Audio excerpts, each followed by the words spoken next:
Askes. Nah, Askes ingat itu banget yang tuh. Harus dilaminating itu iya, kan. harus dilaminating. Kalau nggak gitu rusak.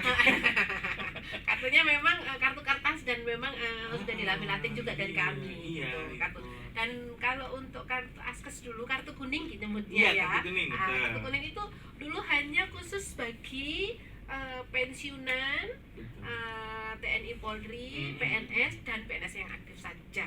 Iya sih. Kalau zamannya Askes ya. Iya, Gitu. itu dulu, dan kita harus bawa itu kemana-mana gitu. Iya. Jadi harus dulu dipesenin sama orang tua, taruh itu di dompet gitu, karena kita nggak tahu misalkan tiba-tiba lagi di perantauan atau lagi kuliah gitu kan, di tempat kuliah sakit atau apa, jadi ya itu Askes bisa dipakai gitu. Iya, Kalau betul. zaman dulu gitu. Mm-mm. Nah kalau sekarang karena memang teknologi lebih maju, ada yang namanya pelayanan non tatap muka. Kita mengikuti perkembangan zaman. Betul. Mungkin kalau BPJS sudah ada sejak zaman batu dulu, mungkin kartunya diukir. Menyesuaikan ya. Menyesuaikan. Kalau dari jam, sebenarnya kalau jaminan kesehatan sendiri sejak pemerintahan ini ya, undang-undangnya undang-undang jaminan kesehatan kan tahun 2004 ya Mas ya. Oh, iya. Jadi sebenarnya jaminan kesehatan itu ya sudah ada dari dulu, sebenarnya dari dulu ya, makanya itu bermula dari Askes gitu ya. Makanya perjalanan jaminan kesehatan itu dari PT Askes itu kan metamorfosa. Iya betul, jadi berubah gitu ya. Iya. Dari tahun ini berubah menjadi kan dulu zaman dari zaman PHB gitu ya. Terus kan dari PT Askes terus menjadi BPJS Kesehatan. Iya. Jadi bermetafora ya. Metamorfosa. Ya, jadi mengikuti perkembangan zaman. Dan mengikuti perkembangan teknologi juga tentunya. Jangan sampai lah kita kayak Nokia Mas gitu. Itu nggak mengikuti perkembangan zaman. Iya. Terus yang paling penting sih ini, jadi kalau zaman dulu mungkin kita kalau lihat FTV atau sinetron masih yang kayak oke lah, orang sakit terus sampai kehilangan semuanya karena apa? Karena dia cuma jualan tahu. Nah sebenarnya sekarang itu kan ada BPJS semuanya bisa diakses gitu kan. Semua orang harus punya namanya jaminan kesehatan itu tadi ya kan. Entah yang untuk pekerja penerima upah ataupun untuk wira swasta gitu, semuanya itu ada. Jadi itu yang membuat FTV itu udah gak linear sekarang sebenarnya.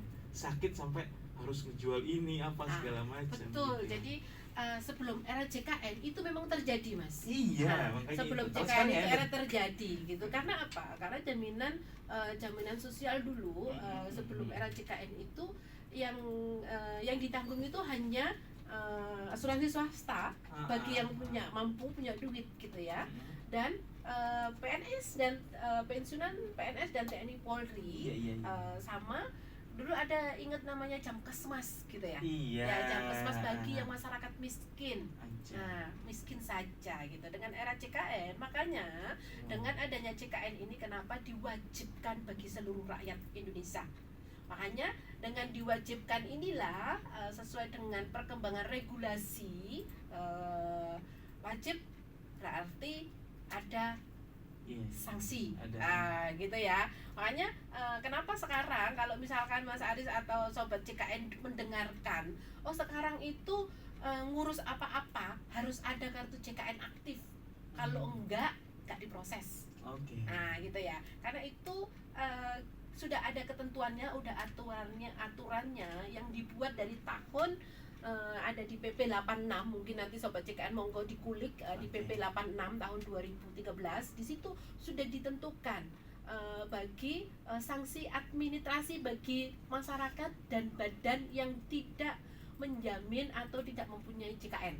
Kalau yang mempunyai badan udah berjalan sejak 2014, 15, 16 sampai sekarang itu udah kayak punya badan. Misal yang punya badan itu seperti apa?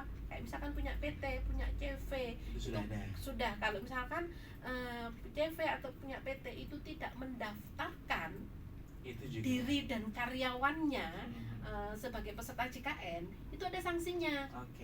Satu, tidak bisa memperpanjang izin usahanya. Kalau misalkan untuk mengurus amdalnya, atau misalkan ada lelang gitu ya, ada lelang, karyawannya belum didaftarkan seluruhnya, itu tidak bisa ikut. Itu kalau badan. Nah, yang bagi masyarakat apa gitu ya? Kalau yang bagi masyarakat umum, yang sudah diterapkan sejak di 2019-2020 itu adalah pembuatan paspor.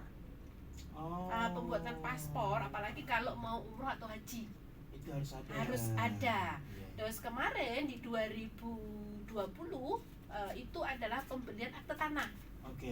Jual beli akte tanah ini harus melampirkan kartu JKN aktif. Nah, yang diterapkan di tahun ini di 1 Januari dan diterapkan kemarin di 1 Agustus itu adalah pembuatan SKCK.